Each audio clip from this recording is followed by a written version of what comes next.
이 시간에는 우리 오늘 찾으실 하나님의 말씀 보겠습니다. 이 시간에는 로마서 1장 5절 우리 한 절 말씀인데 우리 함께 우리 합독해서 우리 큰 소리로 우리 1장 5절 말씀 함께 읽도록 하겠습니다. 그로 말미암아 우리가 은혜와 사도의 직분을 받아 그의 이름을 위하여 모든 이방인 중에서 믿어 순종하게 하나니. 아멘. 네, 계속해서 우리 로마서 말씀 가지고 요즘 이렇게 묵상하고 있는데 오늘 이 1장 5절을 통해서 주시는 하나님의 그 음성과 교훈을 우리가 가슴에 깊이 잘 새길 수 있었으면 좋겠습니다.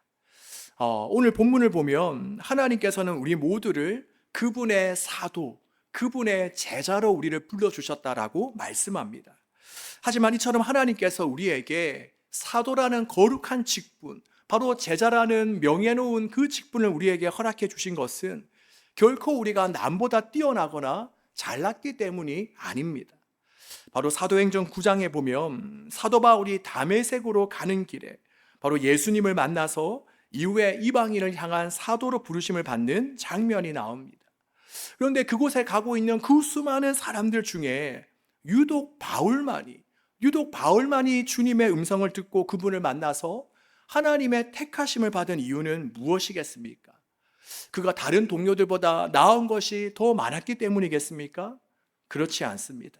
오히려 그때 바울은 대제사장에게서 공문을 받아서 예수님을 믿거나 따르는 사람들을 모두 결박하여 끌어오고자 바로 다메섹으로 달려가고 있었습니다. 그러기에 그가 그 달려가는 길에서 하나님의 택하심을 받은 것은 결코 바울의 어떠한 업적이나 능력, 그의 가치에 있지 않습니다. 바로 그가 하나님의 택하심을 받은 그 이유는 하나님의 전적인 은혜요, 선물입니다. 그러기에 오늘 본문에서 바울은 뭐라고 고백합니까? 그로 말미암아 우리가 은혜와 사도의 직분을 받아라고 고백하죠. 그리고 이 구절을 세번역 번역으로 보면 우리는 그를 통하여 은혜를 입어 사도의 직분을 받았습니다. 즉 바울은 결코 내가 잘났기 때문에 하나님의 택함을 받은 것이 아니다. 바로 내가 하나님의 택하심을 받은 것은 모두가 다 주님의 은혜다라고 고백하고 있는 것입니다. 또한 바울은 오늘 본문인 로마서뿐만이 아니라 고린도전서 15장 9절 10절에서도 동일합니다. 바울은 이렇게 고백합니다. 나는 하나님의 교회를 박해하였으므로 사도라 칭함받기를 감당하지 못할 자니라. 즉 자신은 하나님의 몸된 교회를 박해하는 자였기 때문에 감히 사도라고 택함받을 조건이 아무것도 없다라는 것입니다. 그러면서 그 뒤에 뭐라고 고백합니까? 그러나 내가 나된 것은 하나님의 은혜로 된 것이니. 즉 지금 이 자리에 설 수 있는 것은 다 하나님의 은혜라는 것입니다. 여러분, 이것은 우리들도 마찬가지입니다.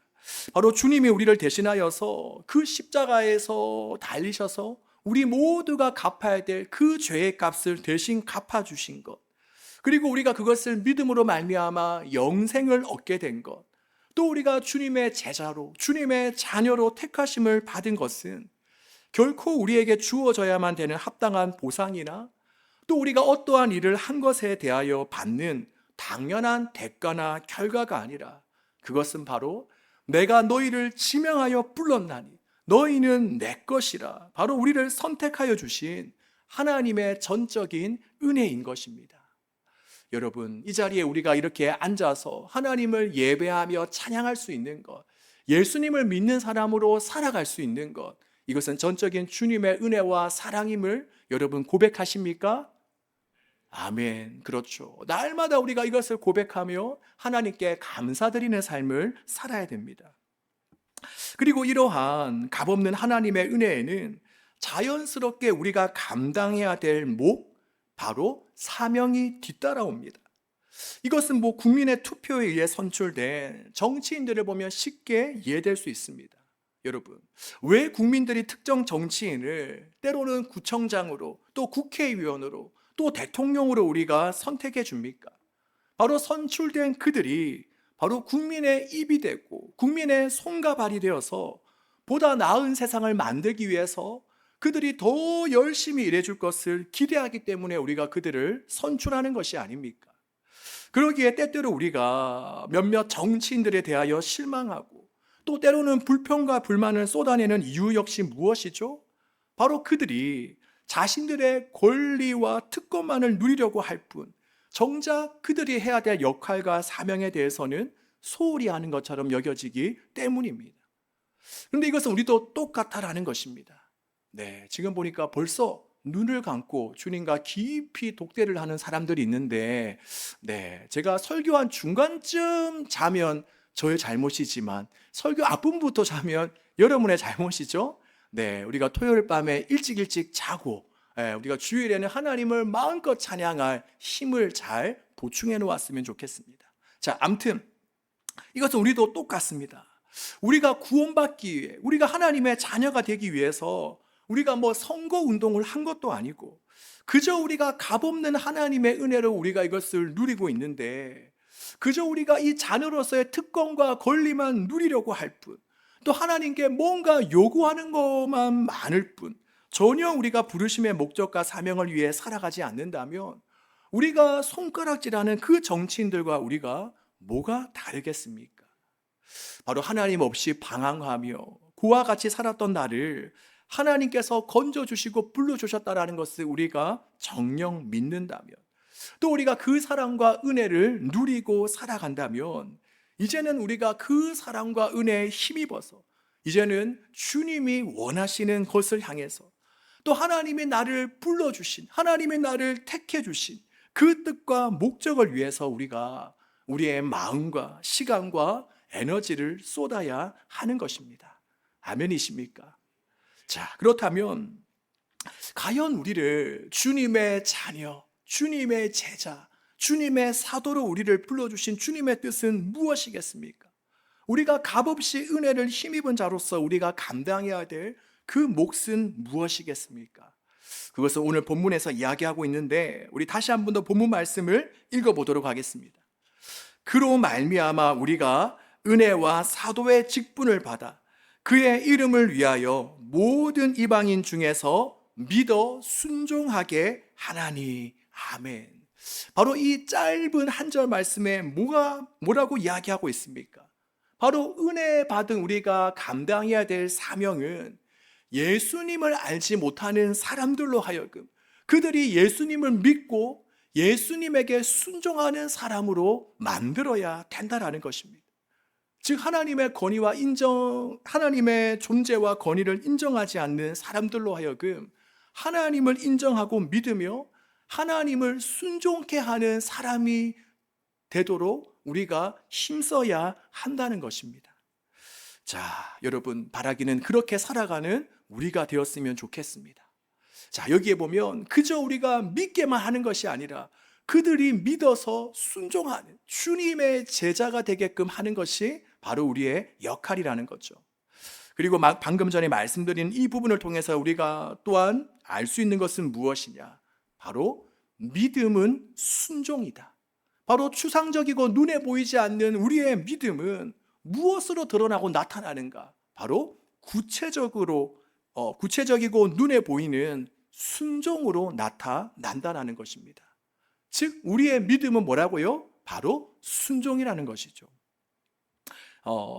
한때 100주년 기념교회 담임 목사님이셨던 이재철 목사님께서 쓰신 성숙자 반이라는 책에 보면 이런 말씀이 나옵니다.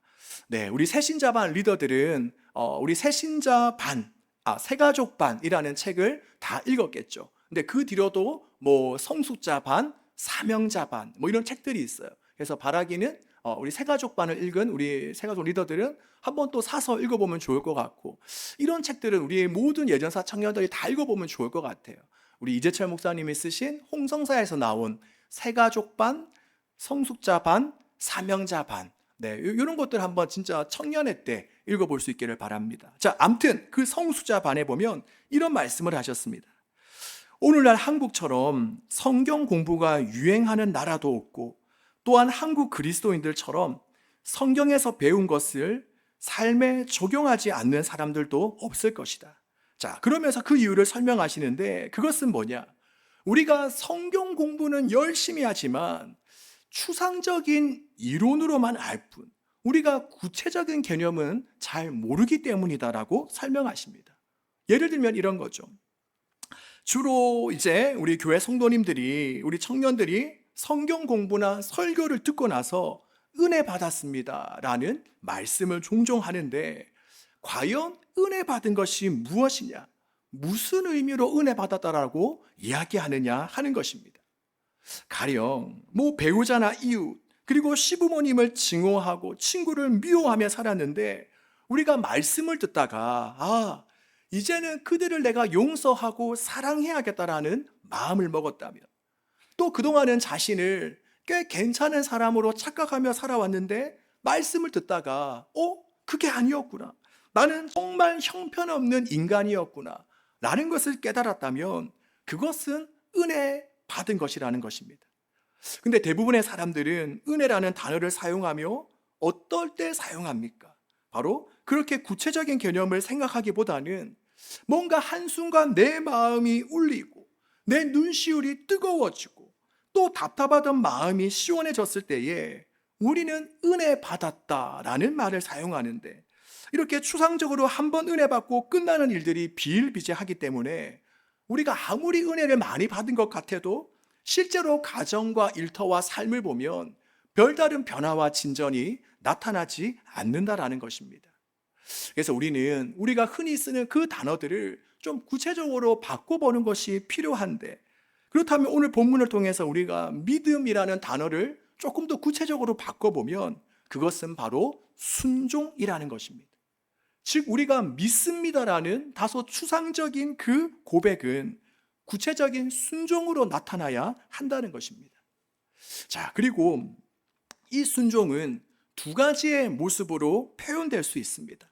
먼저 첫 번째, 우리의 순종은 무엇으로 나타나야 되느냐? 바로 말씀에 대한 순종으로 나타나야 됩니다. 바로 하나님께서 나에게 어떤 말씀을 하시든 그 말씀을 내가 받아들이고 수용할 수 있어야 된다는 것입니다.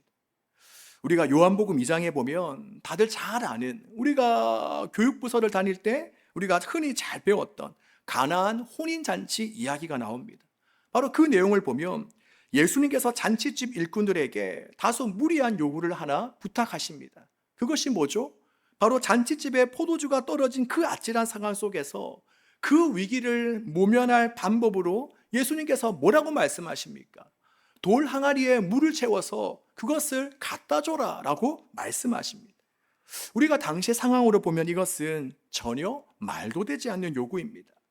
우리가 포도주가 떨어진 그 상황을 제대로 파악하고 있다면 두 가지 반응을 해야 우리가 상식적으로 맞을 것입니다. 첫 번째는 얼른 포도주를 사러 가거나, 또 두 번째는 아니면 손님들에게 정중하게 양해를 구해야 되는데, 예수님은 하인들에게 맹물을 떠서 갖다 주어라 라고 이야기합니다. 그러니 이것은 당시 아무리 일꾼이고 하인이라 하더라도 다소 순종하기 어려운 그러한 말씀입니다. 그런데 그들은 어떻게 합니까? 바로 예수님에게 토를 달거나 그 말씀을 무시하고 반항하는 것이 아니라, 성경은 그들이 그대로 순종하였다라고 말씀합니다. 이처럼 우리가 예수님을 믿는다는 것은 무엇이냐? 먼저 첫 번째는 하나님께서 나에게 어떠한 말씀을 주시고 하시든 간에 내가 아멘, 바로 아멘으로 받아들이는 것을 이야기합니다. 자, 그리고 성경을 보면 이와 반대의 모습도 보게 되죠. 이번에는 마태복음 16장으로 가면, 자, 여기에 보면 너희는 나를 누구라고 생각하느냐라는 예수님의 질문에 베드로가 100점짜리 대답을 합니다. 그래서 베드로는 예수님께 칭찬을 받습니다. 그런데 곧바로 그 다음 사건을 보면 전혀 다른 분위기가 조성됩니다. 바로 좀 전에는 100점짜리 신앙 고백을 했던 베드로가 곧바로 이제는 예수님께 혼쭐이 납니다. 왜 그렇습니까? 바로 예수님께서 이제 곧 자신이 십자가에서 죽임을 당하시고 3일 만에 부활할 것이다 하고 말씀하셨는데, 베드로가 그 말씀을 듣고 주님, 절대로 그런 일이 일어나서는 안 됩니다 하며 예수님의 말씀에 항변하였기 때문입니다. 그러자 그는 그러한 베드로를 향해서 예수님은 뭐라고 말씀하십니까? 사탄아, 물러가라. 너가 지금 하나님의 일을 생각하지 않고 사람의 일을 생각하고 있구나 하고 말씀하십니다. 그러기에 이러한 말씀을 통해서 우리가 깨닫게 되는 것은 무엇이냐? 바로 내가 아무리 오랫동안 신앙생활을 해도 또 내가 정말 남들이 볼 때 와 대단해 하는 그런 멋진 고백을 한다 하더라도 진정 우리가 주님의 말씀을 수용하고 순종하는 모습으로 살지 못한다면 오히려 주님께 배격받을 수 있고 또한 주님께 걸림돌과도 같은 그런 사람이 될 수가 있다라는 것입니다. 그런데 여러분, 우리가 살면서 이러한 모습으로 살아갈 때가 얼마나 많습니까? 우리가 이제 조금 신앙에 짬밥이 차다 보면 정말 많은 청산 유수같이 잘 또 쏟아붓습니다. 우리가 기도시키면 기도나 고백 거의 달인의 경지에 올라와 있습니다. 그런데 정작 하나님의 말씀을 받아들이고 순종하는 것 또한 우리가 달인의 경지에 올라와 있습니까?